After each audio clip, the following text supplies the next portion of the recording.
Bengaluru Bulls ತಂಡಕ್ಕೆ ದೊಡ್ಡ ಹೊಡೆತ. ಯುವ ಆಟಗಾರ ಟೂರ್ನಿಯಿಂದ ಹೊರಗೆ. ಬೆಂಗಳೂರು ಬುಲ್ಸ್ ತಂಡಕ್ಕೆ ಈಗ ದೊಡ್ಡ ಹೊಡೆತ ಬಿದ್ದಿದೆ.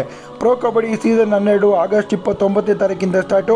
ಬೆಂಗಳೂರು ಬುಲ್ಸ್ ತಂಡ ಪ್ರಾಕ್ಟೀಸ್ ಕ್ಯಾಂಪ್ನ ಕೂಡ ಸ್ಟಾರ್ಟ್ ಮಾಡಿದ್ದಾರೆ. ಇದೇ ಪ್ರಾಕ್ಟೀಸ್ ಕ್ಯಾಂಪಲ್ಲಿ ಬೆಂಗಳೂರು ಬುಲ್ಸ್ ತಂಡದ ಯುವ ಆಟಗಾರನಿಗೆ ಇಂಜುರಿ ಆಗಿದೆ. ಏನಾಗಿದೆ ನಿಮಗೆ ಗೊತ್ತಾ? ಇದೇ ಗುರು ಆಗಿರೋದು.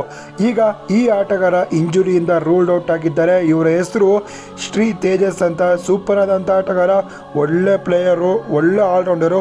ಈಗ ಈ ಆಟಗಾರ ರೂಲ್ಡ್ ಔಟ್ ಆಗಿದ್ದಾರೆ ಬೆಂಗಳೂರು ಬುಲ್ಸ್ ತಂಡದಿಂದ. ಆಸೆನ ಕಟ್ಕೊಂಡ್ಬಂದರು, ಬೆಂಗಳೂರು ಬುಲ್ಸ್ ತಂಡಕ್ಕೆ ಆಡಬೇಕು, ಏನೋ ಒಂದು ಸಾಧನೆ ಮಾಡಬೇಕು ಅಂತ. ಈಗ ಈ ಆಟಗಾರ ಬೆಂಗಳೂರು ಬುಲ್ಸ್ ತಂಡದಿಂದ ರೂಲ್ಡ್ ಔಟ್ ಆಗಿದ್ದಾರೆ.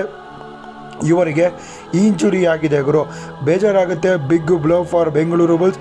ಈ ಸ್ಥಾನವನ್ನು ಬೇರೆಯವರು ಬಂದು ತುಂಬ್ತಾರೆ, ಆದರೆ ಈ ಪ್ಲೇಯರ್ನ ಆಪರ್ಚುನಿಟಿ ಮಿಸ್ ಆಯಿತು. ಇಂಜುರಿ ಕೂಡ ಆಯಿತು. ಇಂಜುರಿಯಿಂದ ರಿಕವರಿ ಮಾಡಬೇಕು, ಮತ್ತೆ ಪ್ರೊ ಕಬಡ್ಡಿ ಆಡೋದಕ್ಕೆ ಪ್ರಯತ್ನ ಪಡಬೇಕು. ಈ ಆಟಗಾರ ಬೆಂಗಳೂರು ಬುಲ್ಸ್ ತಂಡಕ್ಕೆ ದೊಡ್ಡ ಹೊಡೆತ, ಬಿಗ್ ಬ್ಲೋ ಅಂತಲೇ ಹೇಳ್ಬೋದು. ವಿಡಿಯೋನೆಲ್ಲರಿಗೂ ಕೂಡ ಶೇರ್ ಮಾಡಿ.